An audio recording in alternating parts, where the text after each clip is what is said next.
నమస్తే. వైఎస్ఆర్‌సీపీలో ఒక కలవరం మొదలైంది. కలకలం కూడా కలుగుతుంది. ఎందుకనంటే దానికి ప్రధానమైనటువంటి కారణం ఇటీవల కాలంలో వచ్చినటువంటి సర్వేల రిపోర్ట్. దాదాపు ఒక 10 సంస్థలకు పైగా ముందుగానే సర్వే సంస్థల ఆ రిపోర్ట్‌ని బయటపెట్టాయి. ఎక్కడా కూడా వైఎస్ఆర్‌సీపీకి అనుకూలంగా లేదు. ప్రధానంగా 100+ టీడీపీ, జనసేన కూటమి చేజిక్కించుకుంటాయి. అలాగే ఒక 40-45 మధ్యలోనే వైఎస్ఆర్‌సీపీ ఉంటుంది అనేది ఇప్పుడు తీవ్రమైనటువంటి కలవరం కలుగుతుంది. ఇప్పటికే వైఎస్ఆర్‌సీపీలో అభ్యర్థుల మార్పు, ఇన్ఛార్జీల మార్పు ఈ రాద్ధాంతం అంతా జరుగుతుంది. ఇటువంటి క్రమంలోనే కొంతమంది పార్టీ కూడా మారుతున్నారు. అసంతృప్తి, నిరసన ఎక్కువవుతుంది వైఎస్ఆర్‌సీపీలోని ప్రచారం బాగా జరుగుతుంది. దీనికి సంబంధించి ఇప్పటికే ఫోకస్ పెట్టినటువంటి సీఎం జగన్మోహన్ రెడ్డి గారు చాలామంది కీలకమైనటువంటి నేతలతో భేటీ అయ్యారు.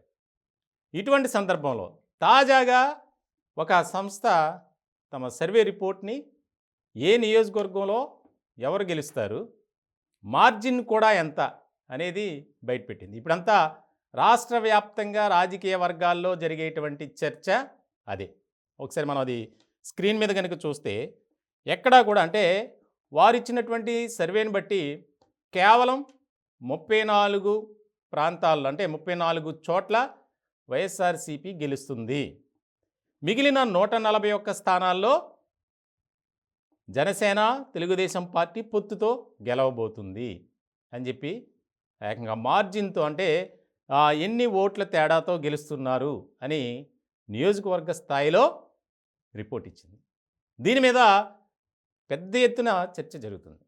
ఎందుకంటే గతంలో ఇలాంటి సర్వే రిపోర్ట్ ఒకటి ఐప్యాక్ సంస్థ ద్వారా అంటే ప్రశాంత్ కిషోర్ ఆయన నిర్వహిస్తున్నటువంటి ఐప్యాక్ ద్వారా బయటకు వచ్చింది. దాని మీద కూడా తీవ్ర చర్చ జరిగింది.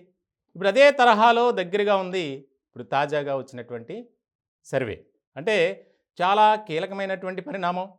ముందుగా ఈ వైఎస్ఆర్‌సీపీలో అభ్యర్థుల మార్పు, అలాగే ముఖ్యంగా సిట్టింగ్ ఎమ్మెల్యేల్లో అసంతృప్తి, నిరసన. ఏకపక్ష నిర్ణయాలు తీసుకుంటున్నారు. పార్టీలో ఉన్నటువంటి క్యాడర్కి ఎక్కడా కూడా గౌరవం ఇవ్వటం లేదు. ఈ రకమైనటువంటి అసంతృప్తి ఎక్కువైపోయింది పార్టీలో. ఇప్పటికే చాలామంది బహిరంగంగానే దానిపై మాట్లాడుతున్నారు. ఎలక్షన్ టైంలో ఇన్ఛార్జీలను మార్చడం, సిట్టింగ్లను మార్చడం ఇదంతా ఖచ్చితంగా ఓటమికి ఎదురెళ్ళడమే అని చెప్పి కూడా ఆ పార్టీలోనే ఒక రకమైనటువంటి చర్చ జరుగుతుంది. ఇలాంటి నేపథ్యంలో తాజాగా ఓ సంస్థ ఇచ్చినటువంటి రిపోర్ట్ కేవలం 34 స్థానాలకి. ఒక పక్కన వైఎస్ఆర్‌సీపీ నాయకులు కానీ, ముఖ్యమంత్రి జగన్మోహన్ రెడ్డి గారు కానీ ఎక్కడికి వెళ్ళినా వై నాట్ 175 అనే పదాన్నే ఎక్కువగా యూజ్ చేస్తున్నారు. మరి ఇలాంటి సందర్భంలో ఆ పార్టీకి నిజంగా అన్ని సీట్లు వస్తాయా? 140కి పైగా తెలుగుదేశం పార్టీ, జనసేన సాధించబోతున్నాయంటే నమ్మొచ్చా అనేది కూడా పెద్ద ఎత్తున చర్చ జరుగుతుంది రాజకీయ వర్గాల్లో. ప్రధానంగా దీనికి అనుకూల, ప్రతికూల అంశాలను కనుక మనం ఒక్కసారి చూస్తే తెలుగుదేశం పార్టీకి కలిసి వచ్చినటువంటి అంశాలు ఆయనపై కేసులు పెట్టడం, అరెస్టు, అలాగే జైలుకు పంపడం, వారి కార్యక్రమాలను అడ్డుకోవడం, తెలుగుదేశం పార్టీ నాయకులను అరెస్ట్ చేయటం, ఎక్కడా కూడా ధర్నాలు కానీ, నిరసన కార్యక్రమాలు కానీ, ఆందోళనలు చేస్తున్నప్పుడు అరెస్టులు చేయటం, లాఠీచార్జ్ చేయటం, ఇటువంటి అంశాలు తెలుగుదేశం పార్టీకి బాగా కలిసి వచ్చే అంశంగా మనం చెప్పాలి. అలాగే ముఖ్యంగా తెలుగుదేశం పార్టీతో జనసేన కలవటం కూడా ఇక్కడ ప్రాముఖ్యమైనటువంటి విషయం.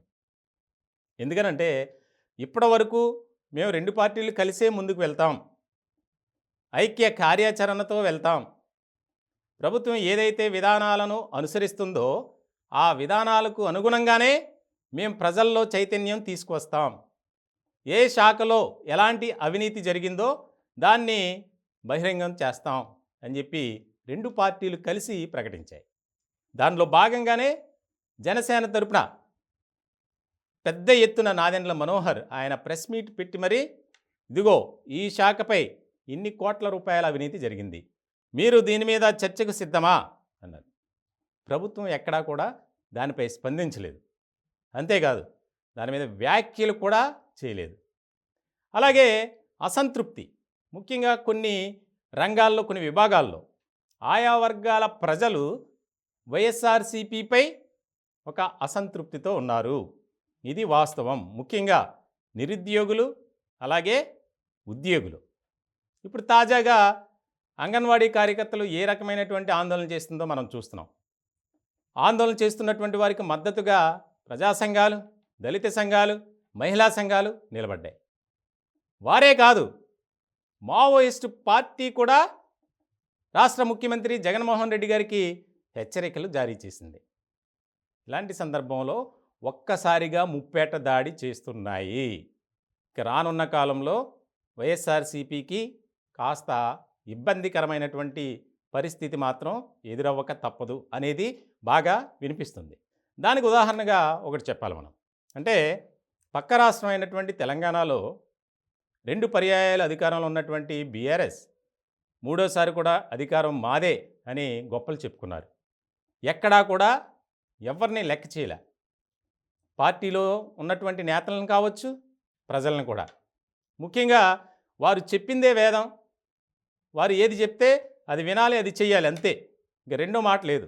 ఈ రకమైనటువంటి నియంత పాలనలాగా వెళ్ళారు. కాబట్టే ఈరోజు ఇటువంటి ఫలితాలు బీఆర్ఎస్ ఎదుర్కోక తప్పలేదు.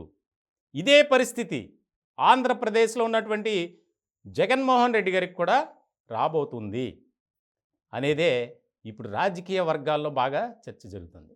ముఖ్యంగా తాజాగా జగన్మోహన్ రెడ్డి గారు తీసుకున్నటువంటి నిర్ణయంతో పార్టీలోనే అసంతృప్తి ఎక్కువైంది. ఎందుకనంటే ఈ సమయంలో ఇన్ఛార్జీలను మార్చడం మంచిది కాదు అని. సో మొత్తానికి రానున్న కాలంలో తెలుగుదేశం పార్టీ, జనసేన ఒక నూతన ఉత్సాహంతో, కొత్త ఉత్తేజంతో ముందుకు వెళ్తుంటే వైఎస్ఆర్సీపీ మాత్రం అసంతృప్తి, నిరసన సెగల మధ్య ఎన్నికలకు వెళ్ళబోతుంది.